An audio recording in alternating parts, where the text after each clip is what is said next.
Actually होता यूँ है कि अब आजकल के जो स्टूडेंट्स हैं या आजकल के जो न्यू जो है कैंडिडेट्स हैं जो जॉब लेते हैं, वो सबसे पहले इम्पोर्टेंट करते हैं कि वो हमें ऐसा एसेट क्लास बताओ कि क्या कहते हैं जिसमें पैसा पैसे डबल हो डबल हो जाए। जाए। हाँ। ठीक है, बस वो कहते हैं कि पैसा हमने पास आया या हमने गाड़ी खरीदनी है तो उसकी प्राइस जंप कर जाएगी तो हमारे गेन मिल जाएगा। स्ट्रक्चरल डिसिप्लिन जो सेविंग का कॉन्सेप्ट है ना, वो स्टूडेंट में उस वक्त आता ही नहीं है। सो प्रोडक्ट परफॉर्मेंस कैसे इवैल्यूएट होती है, और अगर लेट्स से कंज्यूमर एंड पे डिसाइड करना है कि कौन से प्रोडक्ट पे इन्वेस्ट करना है, तो ये कैसे डिसाइड होता है? अगर आप लॉन्ग रन के लिए आप इन्वेस्ट करते हैं तो डेफिनेटली आपको at the time of your retirement या 10 to 15 ईयर्स के बाद जो आपके गोल्स होते हैं वो आपके फुलफिल होंगे। Okay, so how do you see the future of product development, खासतौर पे अगर हम एएमसीज की बात करें?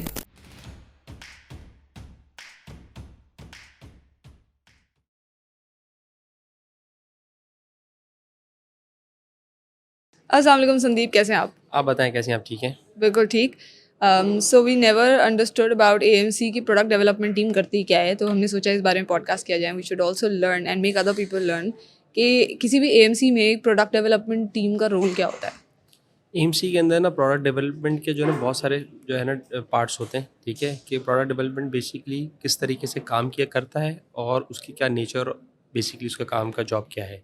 इस तरीके से बात ये है कि हम जब कोई प्रोडक्ट ऑफ़र करते हैं बेसिकली उसमें देखते हैं कि क्लाइंट जो है वो किस तरीके का है, उसको किस तरीके का प्रोडक्ट चाहिए। अब देखा जाए प्रोडक्ट बहुत तरीके के हैं मार्केट के अंदर। ठीक है, अगर म्यूचुअल फंड इंडस्ट्री में बात की जाए, आपके मीडियम रिस्क फंड्स हैं, आपके हाई रिस्क फंड हैं और इक्विटी फंड्स हैं। आप अगर मीडियम रिस्क फंड्स का हैं तो बेसिकली वो हमारे ग्रोथ फंड्स हो गए। ठीक है, अगर ये बेसिकली, और हमारा अगर हाई रिस्क फंड की तरफ बात की जाए तो बेसिकली इक्विटी बेस्ड फंड है, इसलिए वो प्योरली वो लिंक्ड होते हैं हमारी इक्विटी मार्केट से। और लो रिस्क फंड जो होते हैं बेसिकली हमारे जो गवर्नमेंट सिक्योरिटीज़ के हो गए, सुकुक्स के हो गए, जिसमें हम मनी मार्केट स्कीम जिसे हमें कहा जाता है, और ठीक वो है, बेसिकली शॉर्ट टर्म होते हैं। ठीक है, ठीक ठीक है। है, अब बात की जाती है कि आपका रोल? अब हमारा रोल है क्या। हाँ। Depend on the investors. ठीक है, कुछ इन्वेस्टर्स ऐसे होते हैं वो कहते हैं हमने हाई रिस्क में इन्वेस्ट करना है क्योंकि हमें अल्फा रिटर्न चाहिए। What's the meaning of alpha? Alpha extreme? मतलब जो आपका जो एक बेंचमार्क कहा जाता है, जो एक टेंटेटिवली आज जो मार्केट रेट चल रहा है तकरीबन 8 से 9%, वो कहते हैं नहीं यार हमें 8 से 9% नहीं चाहिए, हमें चाहिए 18%, 25%। सही है, हमें एक अल्फा रिटर्न की तरफ जाना है, तो वो बेसिकली कहेंगे फिर हमें इक्विटी फंड्स के दे। तो इक्विटी फंड्स बेसिकली आपको ये पता है वो हाई रिस्क फंड्स होते हैं, और हाई रिस्क फंड में वो इन्वेस्टमेंट जब इन्वेस्ट करेगा उस फंड में, तो फंड वो प्योरली स्टॉक के शेयर्स परचेज करेगा, शरिया कंप्लाइंट सही है। स्टॉक्स। Okay, okay. ये सारे शरिया कंप्लाइंट ये ही? सब शरिया कंप्लाइंट होते हैं। Okay, okay, okay. अच्छा, उसमें ये होता है कि बेसिकली हम एनालाइज इस तरीके से करते हैं कि इन्वेस्टर जो है इक्विटी साइड पे भी जाना चाहे, मीडियम रिस्क की तरफ जाए और लो रिस्क में भी जाए, फिर हम वो एनालाइज करते हैं कि मार्केट किस तरफ जा रही है। ठीक है। अगर आपका समझ लीजिए काइबॉर जो बढ़ रहा है, ठीक है, तो इस वजह से वो लोग कहते हैं फिक्स इनकम की तरफ जाए। ठीक है, तो इस वजह से फिर हम उसको वो ऑफर करते हैं, बट हम एनालाइज इस तरीके पूरी इंडस्ट्री को करते हैं, ट्रेंड किस तरफ जा रहा है। ठीक है, अगर हम समझ लेंगे फिर लोग इक्विटी की तरफ जा रहे हैं तो हम इक्विटी का ऑफर करते हैं। ठीक है, इक्विटी प्योरली हाई रिस्क होता है। उसमें से एक और एड ऑन कहूँ कि अगर वो इन्वेस्टर का जो risk profile for example 60 years and above है, तो हम अवॉइड करते हैं उसको इक्विटी भेज दें, क्योंकि वो उसका पैसा जो है रिटायरमेंट का होता है। ठीक है, और उसको एक तरीके से मंथली इनकम चाहिए होती है, तो हम उसको इक्विटी फंड ऑफर नहीं करते, तो हम उसको लो रिस्क फंड का ऑफर करते तो हैं। आपकी टीम बेसिकली इन्वेस्टर्स से डील कर रही होती है? हम जो है ना इन्वेस्टर से डील नहीं करती, इन्वेस्टर का डेटा से डील कर रही होती है। ओह, हमारे पास जो डेटा आ रहा होता है उसमें रिटेल और कॉर्पोरेट दोनों होते हैं? दोनों होते हैं। जब आप कोई फंड या इन्वेस्टमेंट प्लान करते हैं या डिज़ाइन करते हैं, तो कौन कौन से फैक्टर्स माइंड में रखते हैं? हम जब कोई प्लान अगर हम सोचते हैं कि हमें एक हाइब्रिड नेचर का प्लान लाना है, ठीक है, जिसमें आप कहते हैं डाइवर्सिफिकेशन होनी चाहिए, उसमें आपका इक्विटी भी होना चाहिए, फिक्स इनकम होना चाहिए, जिसको कॉल्ड हाइब्रिड स्ट्रक्चर। तो फिर बेसिकली हम उसमें देखते हैं कि मार्केट में अभी कितने हाइब्रिड नेचर के फंड्स हैं। ठीक है, उसके एयूम साइज कितना है, ठीक है, कौन कौन उसका इन्वेस्टर्स है। ठीक है, उस बेसिस के ऊपर वो हम फंड डेवलप करते हैं।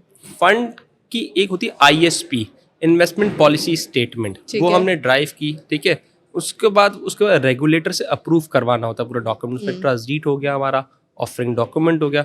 अब पूछे ऑफरिंग डॉक्यूमेंट क्या? Offer to the public. उसमें सब चीज़ें कवर होती हैं। बेसिकली आपने ये फंड कहाँ का इन्वेस्टमेंट करेगा, कितनी लिमिट्स में करेगा। ठीक है, उस बेसिस के ऊपर हम इन्वेस्टर का डेटा ड्राइव करते हैं और उसको फिर हम कन्वेंस करते हैं कि आप अपना एक पोर्टफोलियो बनवाएं, ठीक है। दूसरा मैं इंपॉर्टेंट बताऊं कि ज़्यादातर इन्वेस्टर होते हैं कि कहते हैं हमें बैंक समझ आता है, हम बैंक में डिपॉजिट रखना चाहते हैं।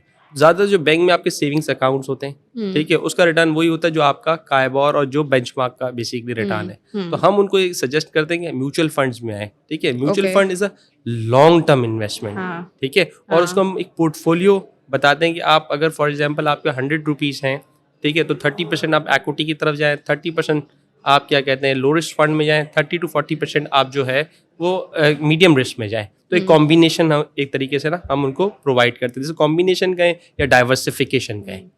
अच्छा, सो इवन आप जब बेसिकली प्रोडक्ट डिज़ाइन कर रहे होते हैं तो वही डेटा आपकी हेल्प कर रहा होता वो है। डेटा हेल्प कर रहा होता है। Okay. डेटा इसका मतलब ये है कि मतलब अक्रॉस द इंडस्ट्री का डेटा लेते हैं हम लोग। तो उसमें इन्वेस्टर का हम देखते हैं रिस्क एपेटाइट क्या है बेसिकली, ठीक है। डेटा हमें इंडस्ट्री से पता चल रहा होता है कि इन्वेस्टर अब किस तरफ जा रहा है, हमें नेशनल क्लियरिंग से डेटा पता चल जाता है हमें, ठीक है। PSX से भी पता चल जाता है कि कितने आपके इंडिविजुअल इन्वेस्टर्स ऑन बोर्ड हो रहे हैं, ठीक है, कि म्यूचुअल फंड्स में कितने आ रहे हैं, इक्विटी फंड्स में सॉरी म्यूचुअल फंड्स में आपके कितने आ रहे हैं आपके, और क्या कहते हैं ये स्टॉक मार्केट में कितने आ रहे हैं। तो डिटेल इन्वेस्टर साइज जब बढ़ता है वो भी देखते हुए फिर हम उसको एक तरीके से इन्वेस्टर्स को हम क्या इंडस्ट्री स्पेसिफिक भी आप स्टडी कर रहे होते हैं, फॉर एग्जांपल कि इस सेक्टर में इन्वेस्टमेंट बढ़ गई है ऐसा कुछ?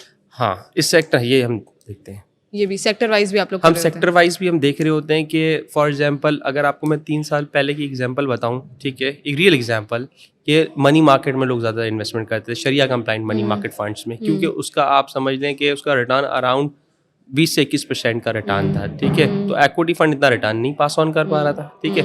बात वही है कि जब आपका मार्केट चल रही होती है और आपका वो भी आपका फिक्स इनकम की और ना कुछ करते हुए भी आपको फॉर एग्जांपल एक सिंपल एग्जांपल है 1 लाख रुपए आपने इन्वेस्ट किया, ठीक है, आफ्टर टैक्स आपको 18 to 1900 रुपीज मिले, तो ठीक है, फिर आप इक्विटी का क्यों रिस्क लेंगे, ठीक है। अब इक्विटी का तब बनता है रिटर्न है कि जब आपका मतलब समझ लें 100,000 की इन्वेस्टमेंट के पीछे आपको 3600 रुपीज पर मंथ मिले, तो फिर समझ आता है इक्विटी में इन्वेस्ट करना। तो अल्फा रिटर्न अगर नहीं है तो इस वजह से आप कहते हैं कि फिक्स इनकम में रहने दें, जिसमें आपको पैसे आपने प्लेस कर दिए और मंथली बेसिस पे आपका जो है ना रिटर्न कैलकुलेट होता रहेगा। Also here comes the point कि शरिया कंप्लाइंट प्रोडक्ट जो होता है और नॉन शरिया कंप्लाइंट प्रोडक्ट जो होता है उसमें एग्जैक्टली डिफरेंस किस तरह से आ रहा होता है? ठीक है, इसको पहले इस तरीके से देखा जाए कि जब आप शरिया कंप्लाइंट प्रोडक्ट है तो हमें कुछ इन्वेस्टमेंट पॉलिसी क्रिएट करनी पड़ती है, ठीक है। वो हमें एक्सप्लेन करना होता है ये बेसिकली कौन सा फंड है। अगर ये फंड आपका मनी मार्केट स्कीम का फंड है जिसमें शरिया कंप्लाइंट, तो वो बेसिकली वो इन्वेस्ट कहाँ का करेगा, उसका मेजॉरिटी पोर्शन जो है ना आपका सुकुक में जाता है, ठीक है, शॉर्ट टर्म सुकुक में, ठीक है। वो सुकुक कौन इशू करेगा, गवर्नमेंट सिक्योरिटीज कर सकती है, शॉर्ट टर्म सुकुक या गवर्नमेंट इशू करेगी या कंपनीज इशू करेगी, ठीक है। तो वो बेसिकली हमारा एक लो रिस्क फंड होता है, ठीक है। अच्छा, लेकिन क्या जब आप कहते हैं कि शरिया कंप्लाइंट प्रोडक्ट है एक, तो उसमें 0.01% भी इंटरेस्ट नहीं आ रहा होता? नहीं, उसमें ये शरिया कंप्लाइंट में अगर मैं आप फिर वही बात करते हैं कि मनी मार्केट अगर स्कीम है, ठीक है, और वो लो रिस्क स्कीम है, तो वो बेसिकली आपका सुकुक में इन्वेस्ट करेगा। सुकुक किसने इशू की, या कंपनीज ने की है या गवर्नमेंट ने की है, ठीक है। तो वो सुकुक में ही इन्वेस्ट करेगा, दिस कॉल्ड इंस्ट्रूमेंट जिसे हम कहते हैं। है किस तरीके से एक पूल ऑफ इन्वेस्टमेंट बनता है, ठीक है, उसमें नंबर ऑफ इन्वेस्टर इन्वेस्ट करते हैं फंड में और फंड जो है फर्दर इन्वेस्ट करता है इस सुकुक में, ठीक है। तो वही बेसिकली इसके पीछे 2 डॉक्यूमेंट बड़े इंपॉर्टेंट होते हैं, एक होता है ट्रस्ट डीड, एक होता है ऑफरिंग डॉक्यूमेंट, जो अभी ऑलरेडी हम डिस्कस कर चुके हैं, ये approved by sharia adviser, okay, ठीक है। तो फिर देन ही हम ऑफर टू द पब्लिक करते हैं। तो इन्वेस्टर का सबसे बड़ा मेन कंसर्न होता है कि ये इस्लामिक है तो हमें कोई ऐसा डॉक्यूमेंट शेयर करें, ठीक है। तो हम उसे क्या कहते हैं शरिया सर्टिफिकेशन का जो डॉक्यूमेंट होता है वो भी हम शेयर करते हैं, ठीक है। और शरिया ओपिनियन भी होता है मुफ्ती साहब का, वो भी हम शेयर करते हैं उनके साथ। ओके। ऑल्सो एक आम इन्वेस्टर लेवल पे आपको लगता है कि इन प्रोडक्ट्स की अवेयरनेस होती है? हमारी बड़ी कोशिश होती है कि हम उसकी अवेयरनेस क्रिएट करें, ठीक है। अभी रिसेंटली हमने काफ़ी यूनिवर्सिटीज़ के साथ MOU साइन किए हैं, ठीक है, और उस वजह से जितने भी स्टूडेंट्स हैं उनको हम अवेयरनेस दें हम म्यूचुअल फंड्स के बारे में, उसको कॉन्सेप्ट ऑफ सेविंग्स के बारे में बताएं, फाइनेंशियल लिटरेसी, फाइनेंशियल इंक्लूजन के ऊपर कि व्हाट इज़ मतलब you park the money in the bank या म्यूचुअल फंड्स में क्या डिफरेंस है, म्यूचुअल फंड्स आपके लिए कितने वक्त के लिए कितना रिटर्न जनरेट करेगा इन फ्यूचर में, ठीक है। अब एक प्रॉब्लम है कि अगर प्रॉब्लम है कि सिर्फ 2% लोग जो है हमारे पाकिस्तान में म्यूचुअल फंड में इन्वेस्ट करते हैं, ठीक है। क्योंकि मसला ये कि लोग ज़्यादातर पैसा उनका होता है कि या डिपॉजिट्स में रखते हैं, ठीक है, या वो गोल्ड में रखेंगे पैसा, ठीक है। म्यूचुअल फंड का जो है क्यों नहीं करते, स्टूडेंट भी एक तरीके से सही हैं, इस वजह से सही हैं क्योंकि उनकी बुक्स में कहीं भी म्यूचुअल फंड इन डिटेल में बताया गया ही नहीं है और ना ही उनका फैमिली बैकग्राउंड है, ठीक है, उनको पढ़ाते नहीं है, ना उन्होंने कोई सेविंग कॉन्सेप्ट है उनका, ठीक है, बस वो कहते हैं कि पैसा हमने पास आया या हमने गाड़ी खरीदनी है तो उसकी प्राइस जंप कर जाएगी तो हमारे गेन मिल जाएगा। तो इसके बाद फिर वही बात आती है, स्ट्रक्चरल डिसिप्लिन जो सेविंग का कॉन्सेप्ट है ना, वो स्टूडेंट में उस वक्त आता ही नहीं है जब उसकी क्वालिफिकेशन कंप्लीट होती है, वो जॉब के लेवल पर आता है, ठीक है। तो फिर जब उसके आफ्टर 10 ईयर्स उसको पता चलता है अब मुझे सेविंग्स करनी है, तो 10 ईयर्स के बाद वो सोचता है मैंने सेविंग करनी किस तरीके से। जो 10 ईयर्स का गैप आ जाता है ना, तो फिर वो ज़्यादातर ये करेगा गोल्ड खरीद लेगा, ठीक है, तो वो बेसिकली गाड़ी खरीद लेगा, घर खरीद लेगा, रेंटल इनकम लेगा, तो म्यूचुअल फंड के कॉन्सेप्ट में वो नहीं आ पाता। Okay so awareness is the key, लेकिन वो प्रॉब्लम ये है कि वो यूनिवर्सिटीज या स्कूल्स में नहीं पढ़ाया जाता। बेसिकली हमने MOU साइन किए यूनिवर्सिटीज़ के साथ। सबसे पहला इंपॉर्टेंट ये नहीं कि हम उनको ये बताएंगे कि मेरे म्यूचुअल फंड में इन्वेस्ट करो, इस AMC में इन्वेस्ट करो। हमें सबसे पहले उसको इम्पोर्टेंट बताना है कि आप जो है इन्वेस्ट जो है ना म्यूचुअल फंड में करना स्ट्रक्चरल तरीके से करना है, डिसिप्लिन मैनर में करना है, ठीक है, एक पोर्टफोलियो में। कहते हैं ना, do not put all money in one basket. या सारे पैसे अगर एक ही इक्विटी में आपने इन्वेस्ट कर दिए, ठीक है, मार्केट नीचे आ गई तो फिर वो क्या कहते हैं, किस तरीके से वो मैनेज करेगा। तो हमें उसको सेविंग कॉन्सेप्ट समझाना है। तो इस तरीके से फॉर एग्जाम्पल एक मैं आपको एग्जाम्पल देता हूँ, अगर उसकी इनकम 1 लाख रुपए, ठीक है, उसके एक्सपेंस 70 to 80,000 रुपीज़ के, उसकी सेविंग 30 to 40,000 रुपीज़ मंथली है, तो हमसे कहेंगे आप एक काम करें, एक पोर्टफोलियो बना रहे हैं म्यूचुअल फंड के अंदर, कुछ मनी मार्केट, कुछ जैसे लो रिस्क फंड, जैसे कुछ मीडियम रिस्क फंड, कुछ high risk fund, monthly basis के ऊपर आप कंट्रीब्यूट करें, ठीक है, फॉर योर रिटायरमेंट के लिए या एक लॉन्ग टर्म इन्वेस्टमेंट के लिए। ये बेसिकली हमारा कॉन्सेप्ट है। हमें उसे यही नहीं कहना कि आप इस फंड के अंदर सेलेक्ट कर लें, इसका रिटर्न इतना है, इतना बेंचमार्क है, इसमें ज़्यादा गेन है, ये नहीं बताना हमने। हमें उसको सेविंग समझाना है कि सेविंग की किस तरह जाती है, और फिर उसके बाद आपका एट द एंड जब आप रिटायर होंगे उसका कितना बेनिफिट है आपको। ये एक्चुअली ये मैंने भी इसमें लिखा हुआ था कि इन्वेस्टमेंट समझ के करने के लिए क्या करना होगा। This is very important because होता ये है कि फिर बस आपने मोटिवेट तो कर दिया सेविंग और इन्वेस्टमेंट के लिए, अब अगर वो समझ के नहीं करेगा और सिर्फ आसपास के लोगों को देखते हुए और कि वो भाई स्टॉक सेलिब्रेट करें या म्यूचुअल फंड सेलिब्रेट करें और वो कर देगा तो फिर तो गए पैसे। एक्चुअली होता यूँ है कि अब आजकल के जो स्टूडेंट्स हैं या आजकल के जो न्यू जो है कैंडिडेट्स हैं जो जॉब लेते हैं, वो सबसे पहले इंपॉर्टेंट करते हैं कि वो हमें ऐसा एसेट क्लास बताओ कि क्या कहते हैं जिसमें पैसे डबल हो जाए। पैसे डबल हो जाए। वो कहते हैं सर आप जो है ना बिटकॉइन क्यों नहीं बताते इन्वेस्टमेंट करने के लिए, क्रिप्टो बताओ, बिटकॉइन बताएं सर, उसमें तो जो है ना पहले 50,000 था और उसके बाद ये 100 क्रॉस कर गया, ऐसा कोई स्टॉक बताएं आपके पास कौन सा है।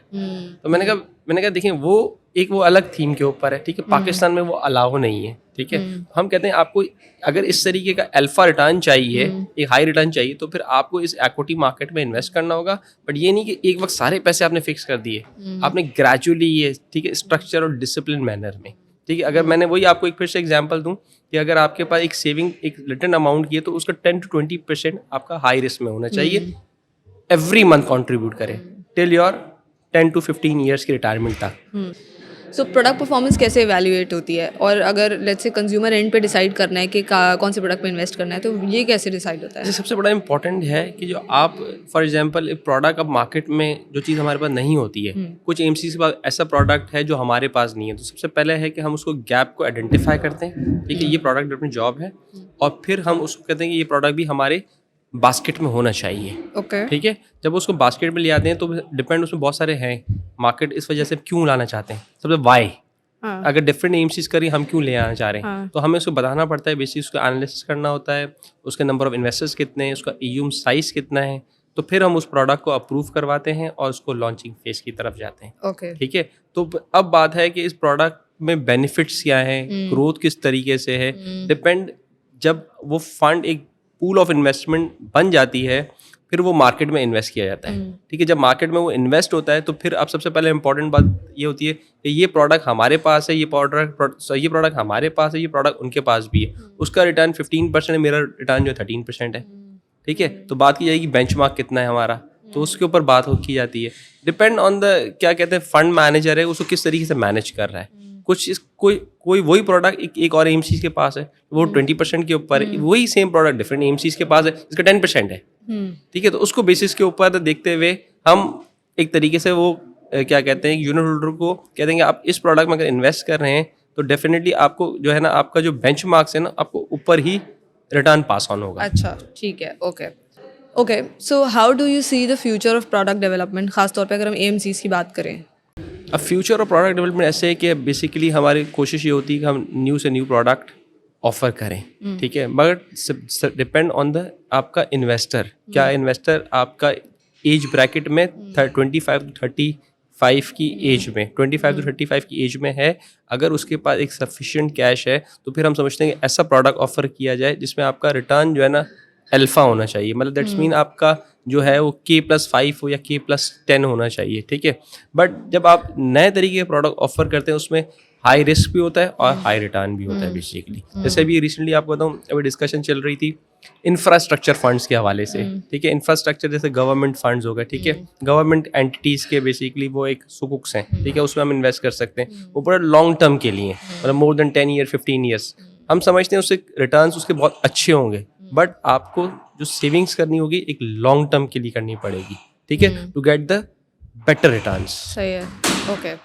Also, before closing the podcast, I want to understand and I want you to explain to people, REIT क्या होता है? रीट होता है रियल एस्टेट इन्वेस्टमेंट ट्रस्ट, ठीक है। इसके पीछे आपका बेसिकली ना जब आप एक फंड बनता है, फंड फिर वो इन्वेस्ट करता है बेसिकली प्रॉपर्टी में, ठीक है। अब प्रॉपर्टी किस तरीके के फंड है, बेसिकली अगर रेंटल रीट है, ठीक है, रेंटल रीट का मतलब ये है कि हमने एक प्रॉपर्टी परचेज किया, ठीक है, और मंथली बेसिस के ऊपर में रेंट आ रहा है, जो रेंट आ रहा है वो पास ऑन टू द आपके इन्वेस्टर के पास जाएगा, ठीक है। अगर डेवलपमेंट रीट है, डेवलपमेंट प्रॉपर्टी को डेवलप करेंगे, डेवलप करने के बाद बेसिकली फिर उसके यूनिट्स हम मार्केट में जो उसको सेल करेंगे और उसको जो रिटर्न आएगा pass on to the unit holders, ठीक है। बाकी एक हाइब्रिड रीट भी आता है, बेसिकली हाइब्रिड रीट होता है कि आप कॉम्बिनेशन होता है आपका रेंटल और डेवलपमेंट का, तो कुछ पार्ट वो रेंटल का होता है, कुछ आपका डेवलपमेंट का होता है, तो इस तरह से डाइवर्सिफिकेशन और कॉम्बिनेशन कहा जाता है, तो इस बेसिस के ऊपर। Okay, okay, thank you so much for being with us. Before closing the interview, अगर आपका लास्ट मैसेज उन लोगों को जो आपको देख रहे हैं, it can be about saving, investment, anything. सबसे मैं जो आजकल की जो यंग जनरेशन है उनको सबसे ये कहूँगा कि आप जो है ना अपनी सेविंग्स जो डिसिप्लिन मैनर में करें, स्ट्रक्चरल करें, ठीक है। Do not put the all money in the one basket, थोड़ा थोड़ा पैसा इन्वेस्ट करें हाई रिस्क के अंदर, थोड़ा मनी मार्केट में, थोड़ा आपका लो रिस्क फंड में, in the long term. Mutual fund का कॉन्सेप्ट ये है कि वो लॉन्ग रन के लिए आता है, नॉट अ शॉर्ट टर्म के लिए। अगर आप लॉन्ग रन के लिए आप इन्वेस्ट करते हैं तो डेफिनेटली आपको at the time of your retirement या 10 to 15 ईयर्स के बाद जो आपके गोल्स होते हैं वो आपके फुलफिल होंगे। Wonderful, thank you so much. Thank you.